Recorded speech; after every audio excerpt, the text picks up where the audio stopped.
Assalamualaikum warahmatullahi wabarakatuh.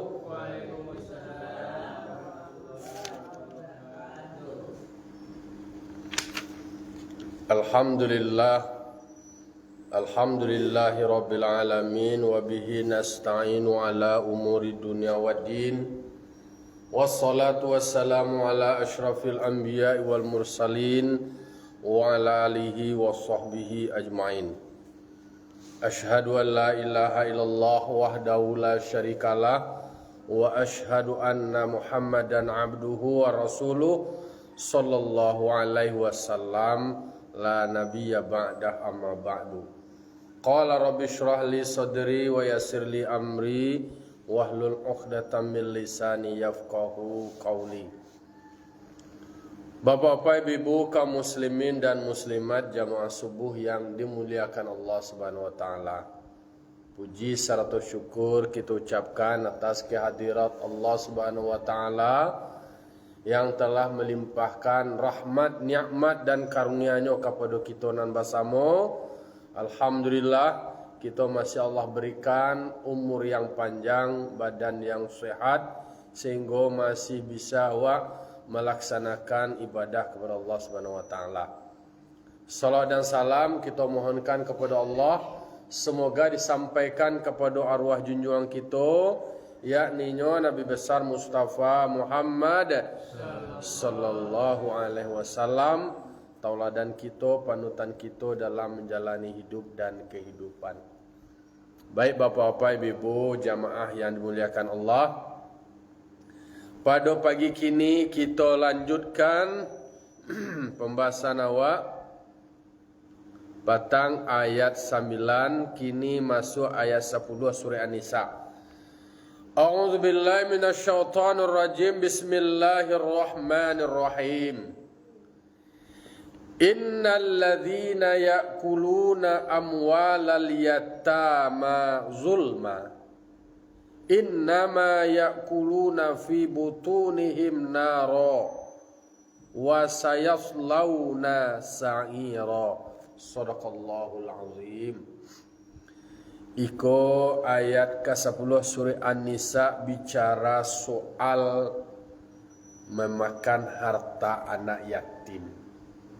Maka Allah menegaskan di dalam surah An-Nisa ayat 10 ko, innal ladzina ya'kuluna, sesungguhnya orang-orang yang memakan amwalal yatama zulma, harta anak yatim dengan kezaliman atau dengan tidak hak, innama ya'kuluna fi butunihim nara, sesungguhnya mereka memakan dalam perut mereka, artinya parui mereka tu penuh, isinya adalah neraka.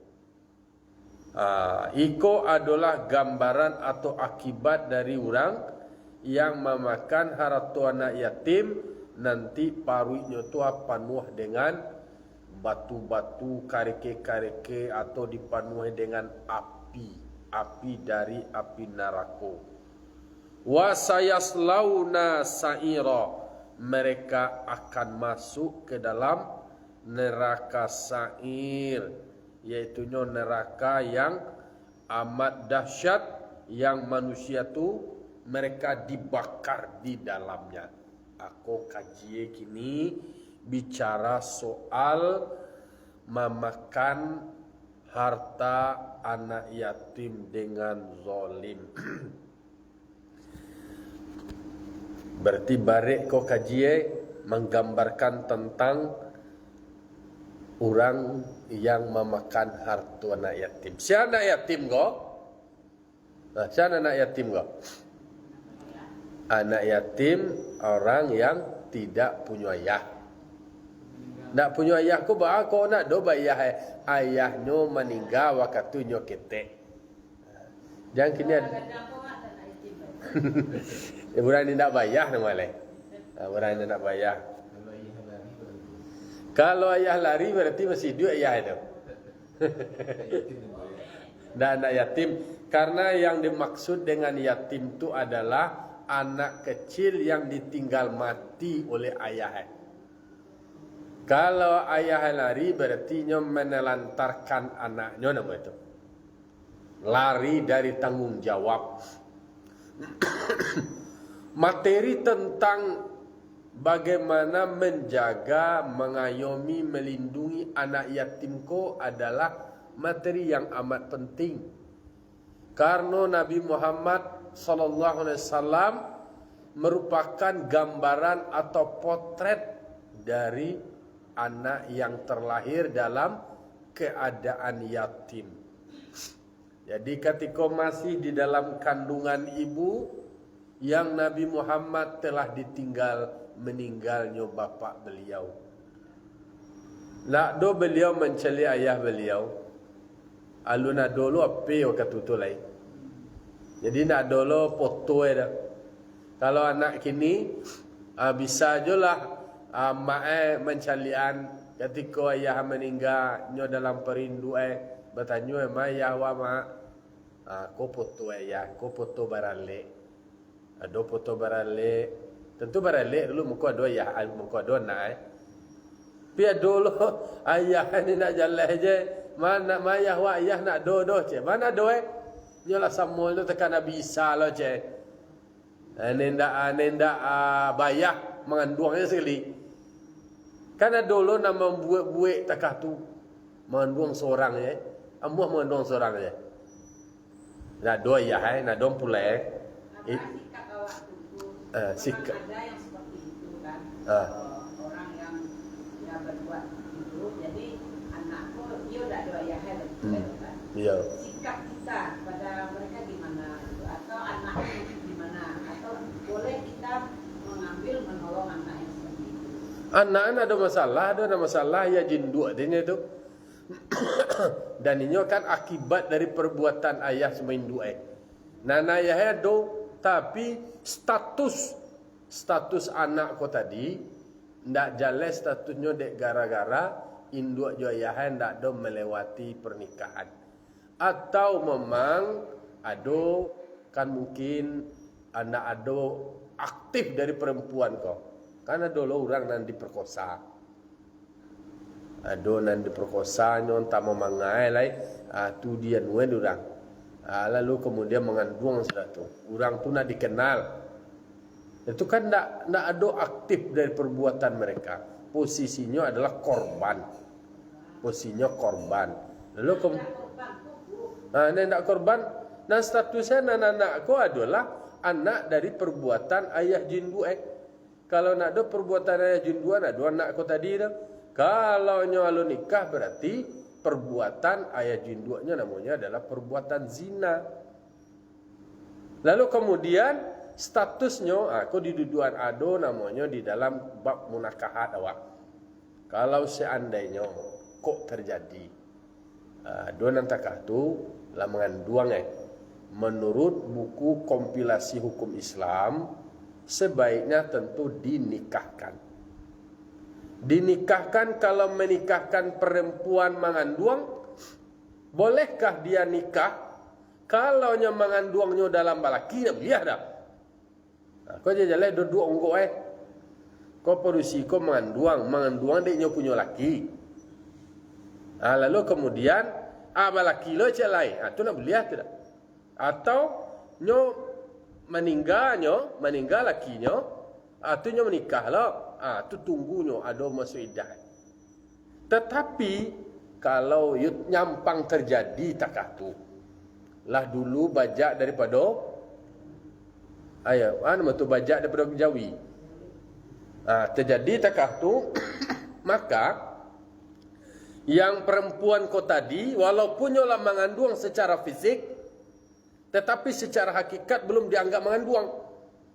Nama orang nama mengandung ko adalah orang nama laki belum mengandung dek karena nyolon balaki atunya mengandung dek karena perbuatannya dua. Lalu kemudian untuk menyelamatkan perempuan ko tadi berikutnya dan kemudian tentu untuk bagaimana keberlangsungan ekonominya. Nikah sepanjang rukun nikahnya terpenuhi Ado marapulai laki-laki, ado marapulai perempuan, ado sigat ijab kabule, lalu kemudian ado saksiye, kemudian ado lo waliye, lah nikah sah nikah. Nikahnya sah. Lah. Lalu batunya mengandung itu secara hakikat tidak disebut mengandung karena nyo malaki. Dan perbuatannya banan, perbuatannya berdosa sebelumnya. Lalu untuk menyelamatkan berikutnya, silahkan dinikahkan. Nah, lalu kemudian tu balah layan boleh lo nikah yang mangani nikahnya lah nikah mah. Bahawa nikah itu nyo buang tu berzina jo. Kalau dinikah lo baru cile berarti membatalkan nikah sebelumnya. Berarti sah nikahnya. Yo nikahnya sah. Tapi jangan dianggap beko nikah wak kasah na wak anu aja lalu supaya wajib putan nak do nanti lah je. Karena dulu nak tak kata dia nuanya lah dulu je. Dicorohnya lah ke nyokor lu je. Nanti kan pasonya nikah lah. Kan apa pakai nunar lah berdamai je wak lah. Kalau itu lo motifnya tak boleh. Tak. Kalau seandainya hamil tapi bukan karena orang yang akan menikahkan dia itu bahasa boleh, tidak ada masalah. Ada contohnya dalam hamilan si A, tapi si A kok lari entah di mana. Lalu kemudian berikutnya dalam persiko nikah dengan pria yang lain. Si B, ya tidak ada masalah lah. Boleh mereka bergaul. Dah, kalau nikah tu boleh bergaulnya. Iya, tapi secara hakikat dia tidak disebutkan hamil namanya. Lah, kalau nyola nikah lah boleh nyo berhubung suami istri. Nah, tidak boleh tu berhubung suami istri kalau nyola nikah. Lalu kemudian jangan beko anak ala iya kan nak boleh no kau tunggu anak no dulu tu dinikah ulang. Boleh nak do nikah ulang doh. Nyola nikah sah. Nikah lah sah tu diulang malia. Sebab kalau diulang lo balik berarti nikah nan pertama dibatalkan oleh nikah nan kedua. Kalau lah dibatalkan nikah pertama, atu baalo berhubungan nyo laki bini, atulah berzina lo namanya. Berzina namanya. Lah awak lu kasih nang kaji awak kini bicara ratu anak yatim lah . Jadi anak yatim ko adalah anak yang ditinggal meninggal oleh ayahnya. Aku ngomong muncul pertanyaan tadi dek karena dulu orang nak jelas status ayah ya. Nah, lalu kemudian dia menerima harta warisan dari ayahnya. Awak bicara kok ayat surah An-Nisa kok kan surah yang turun di Madinah kah? Banyak bicara soal bagaimana muamalah terkait dengan interaksi manusia. Lalu kemudian akibat-akibat hubungan, lalu kemudian mempunyai konsekuensi hukum. Dek karena ayahnya meninggal dunia, lalu meninggalkan harta warisan. Nanyo kene baru tentu harta warisan ko dikelola. Ado awali yang mengelola. Wali yang mengelola ko adalah berarti orang baik ko. Karena Rasulullah sallallahu alaihi wasallam ko sangat sayang kana yatim ko. Karena beliau adalah salah satu profil anak yang terlahir dalam keadaan yatim. Maka para ulama mendorong, menyampaikan bahwa perlakuan awak kanak yatim ko menyayanginya, mencintainya sama je seperti awak mencintai dan menyayang anak kandung awak ketika awak menjaga atau mengasuh anak yatim. Jangan takah dalam sinetron, takah filem anak kandungnya diistimewanya anak yatim dan dia dipabudak kemudian dia niayue disakitinya, dilecehkan, diremehkan, dihina. Tak boleh. Karena mengasuh anak yatim ko mendapat pahala yang luar biasa. Awak kanlah do membahas dulu di dalam surah Al-Baqarah ayat 220. Lah do awak bahas menjago memelihara anak yatim ko termasuk mengelola hartanya adalah sesuatu yang bernilai kebaikan yang luar biasa. Nah, dalam menjagonya, memeliharanya, mengasuhnya, awak mengasuhnya penuh dengan rasa cinta, penuh dengan rasa kasih sayang, seperti awak mencintai dan menyayangi anak. Kemudian yang kedua, ekspresi rasa cinta dan sayang awak tu awak wujudkan dengan berkata-kata dengan kata-kata yang lunak, kata-kata yang lembut, kata-kata yang humanis, yang manusiawi. Karena awak membahas sebelumnya ada qaulan ma'rufa, perkataan yang ma'ruf. Kemudian ada disebut dengan qaulan sadida, perkataan yang betul. Kemudian qaulan karima, perkataan yang memuliakan. Kemudian ada qaulan baligha, ada perkataan yang komunikatif lah, artinya bisa dimengerti. Qaulan layyina, perkataan yang lunak, yang lembut. Banyak itu penyebutan dengan bagaimana terhadap anak yatim, terhadap manusia yang lainnya harus berkomunikasi dengan komunikasi yang lembut.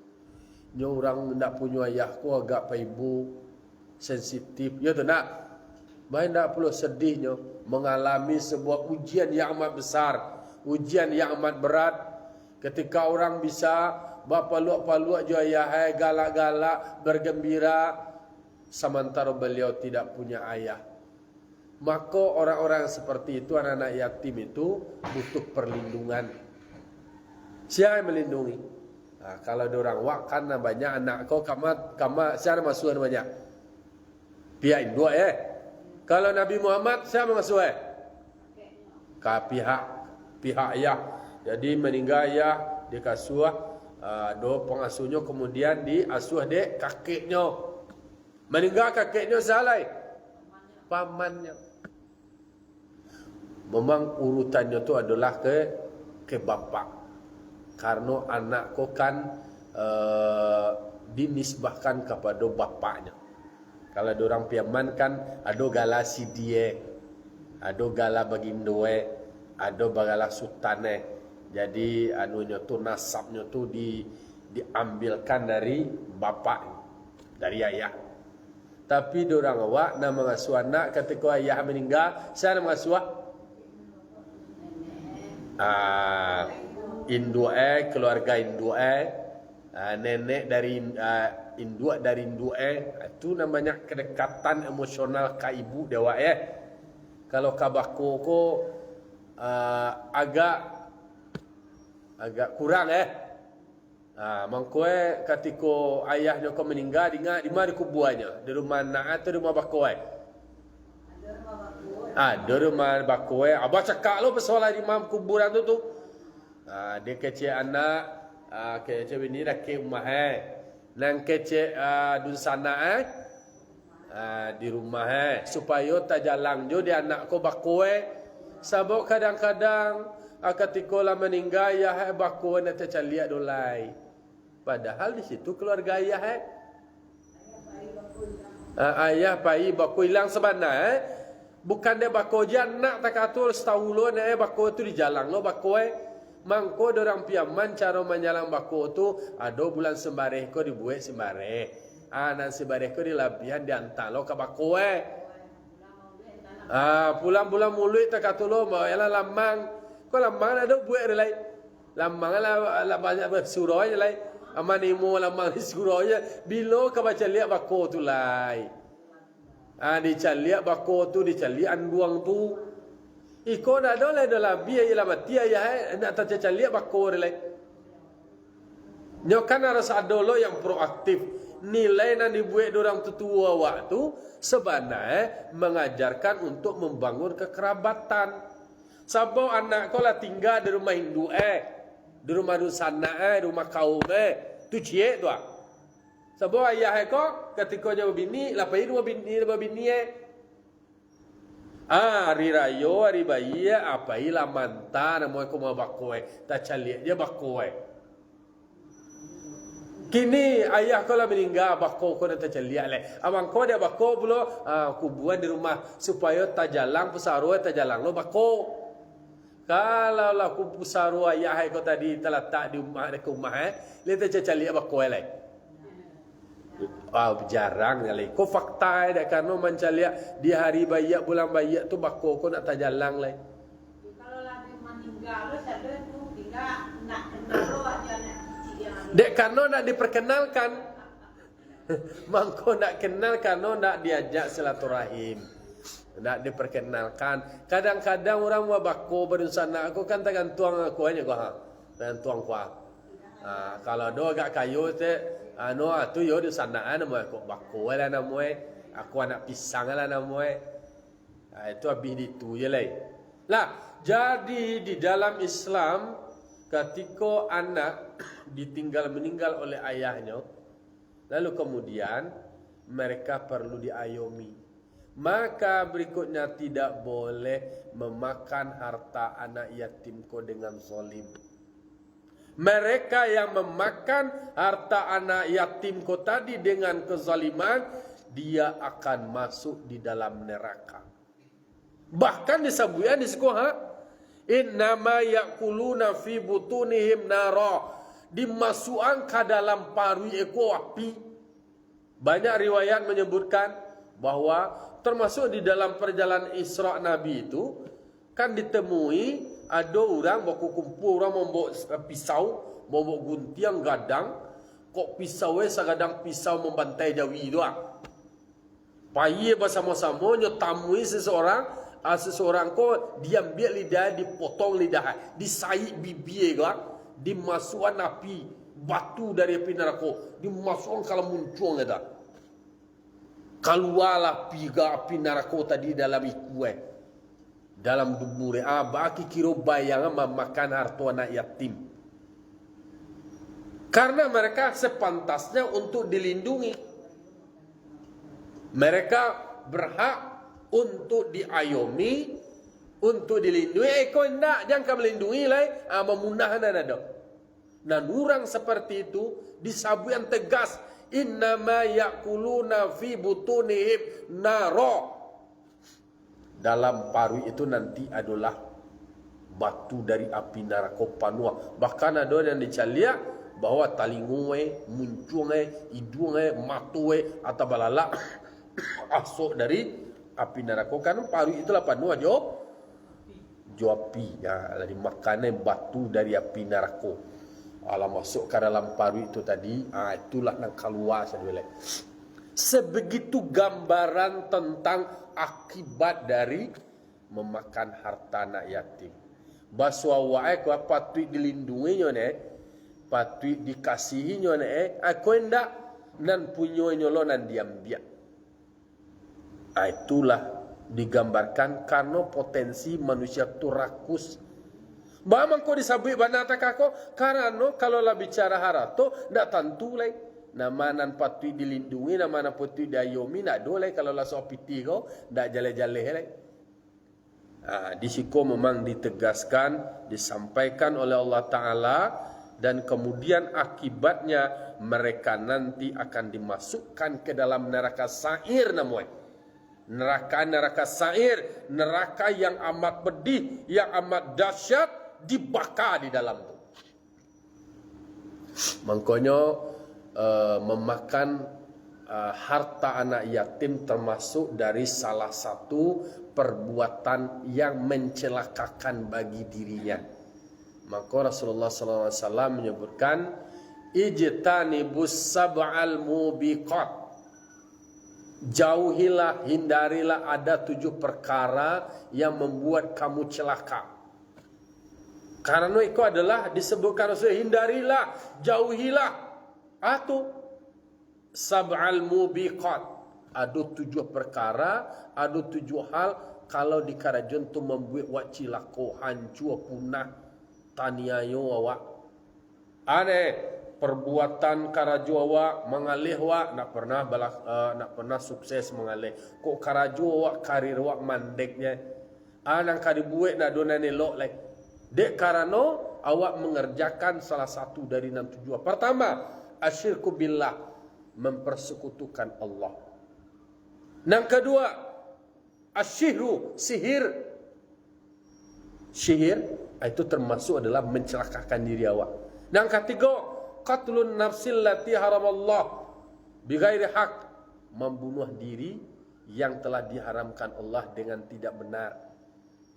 Putu aso je ni mangawak ko la dar pi akau dia mati je lawak lai.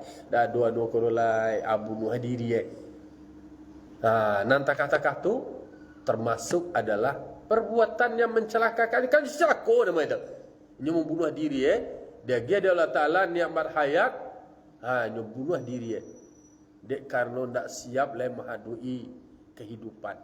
Yang kampe aklul riba, memakan riba. Yang kalimo adalah aklul yatim, memakan harta anak yatim.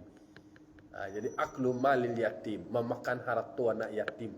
Yang kalimo itu dia yang ketujuh. Yang nama wat tawalli yauma zuhfi, iaitunya keluar berpaling dari perperangan. Disuruh parang ko ko mati ore ko makon do ko lece. Artinya adalah ada penugasan diberikan untuk kebaikan, hanya lari, menghindar dari tanggung jawab, menghindar dari kewajiban, lari dari medan tempur.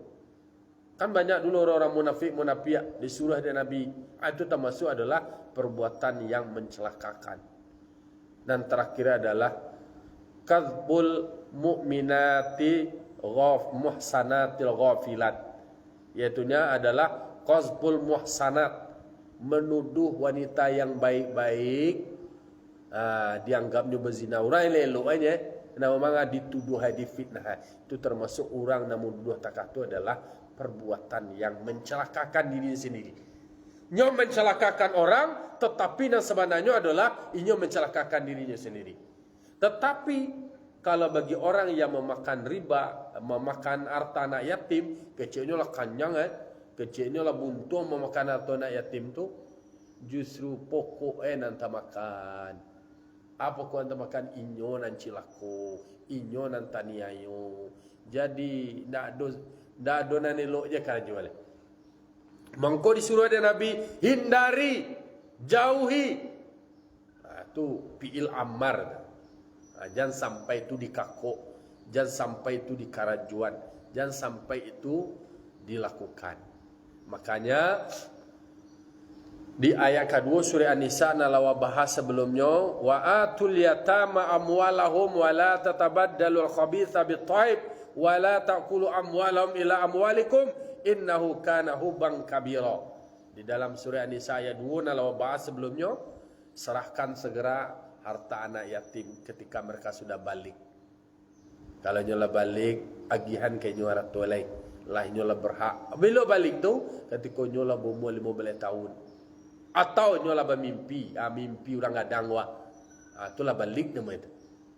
Lalu kemudian jangan dicampur adu harta awak jo harta inyo. Jangan sampai harta inyo elok bertukar jo nang buruak. Lalu kemudian wala taqulu amwalakum ila amwalihim wala taqulu amwalahum ila amwalikum, jangan kamu makan harta mereka dicampuran jo harta awak. Innahu kana huban kabira, sesungguhnya demikian itu adalah dosa yang amat besar. Iko ayat yang menceritakan tentang bagaimana kita harus berhati-hati di dalam pengelolaan harta anak yatim. Sebelumnya kan ada ayat yang mengatakan kalau seandainya awak di dalam memelihara atau menjaga anak yatim, mengelola harta mereka, awak berada dalam kondisi yang kaya, jangan sampai dimakan, jangan sampai dia dua-dua. Tapi Islam dak kareh lah dak. Istilahnya kareh tagang bajelo-jelo kan dua badan tiang dan tiang. Kalau seandainya dalam orang yang mengasuh dalam kondisi fakir, para disebutkan boleh dimakan dengan yang ma'ruf, sekedar upah awak memelihara wartu lah. Tapi para ulama mengatakan kalau awak fakir, kalau lo kemudian awak lai sukses setelah tu, kayo awak balian nanti makan tu di kembalian. Hati-hati menjaga atau mengelola atau mengasuh anak yatim. Mereka memang berhak untuk mendapatkan kasih sayang dari umat muslim. Mangko anak yatim kau nak masuk kategori asnaf salapan dah. Bukan masuk kategori penerima zakat, tetapi mereka itu adalah harus dikasih oleh semua umat manusia. Tanggung jawab bersama. Mangko anak yatim itu harus dicintai dan disayangi. Mangko dalam surah Al-Maun, ara'aital ladzi yukadzibu biddin fadzalikal ladzi yad'ul yatim. Apakah engkau tidak melihat orang-orang yang mendustakan agama? Maka dengan demikian kamu tidak boleh menghardik, menghina, merendahkan anak-anak yatim. Mereka bukan untuk direndahkan atau untuk dihina, tetapi mereka adalah wajib untuk dicintai dan disayang sebagaimana kita mencintai anak kandung sendiri.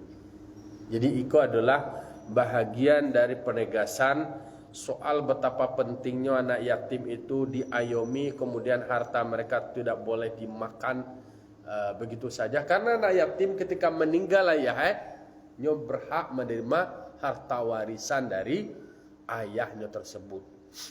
Pengelolaan harta warisan yang mereka terima sebelum mereka balik adalah wali yang mengelolanya. Kalau nyala balik, berarti serahkan kepada mereka untuk mereka mengelola harta mereka sendiri. Itulah kaji awak pagi kini bicara soal larangan memakan harta anak yatim secara zalim, karena berakibat digambarkan dan ditegaskan Allah, siapa melakukan hal demikian sama seperti memakan api, batu api neraka masuk ke dalam paru. Begitu gambarnya. Dan mereka dimasukkan pula, orang-orang yang memakan harta anak yatim itu masuk ke dalam neraka sa'ir. Na'udzubillah thumma na'udzubillah. Semoga awak dijago, kemudian terlindungi awak, jauh awak dari perbuatan itu, cinta kepada anak yatim, terbentuk jiwa kasih sayang kepada mereka, menyayang mereka, mengayomi mereka, karena mereka juga berhak untuk itu. Karena ketika awak cinta kepada Rasul, maka cintalah kepada anak yatim. Karena Rasul mencintai anak yatim, karena Rasul itu sendiri adalah gambaran atau potret dari anak yatim. Fa'tabiru ya ulil absar la'allakum turhamun. Assalamualaikum warahmatullahi wabarakatuh.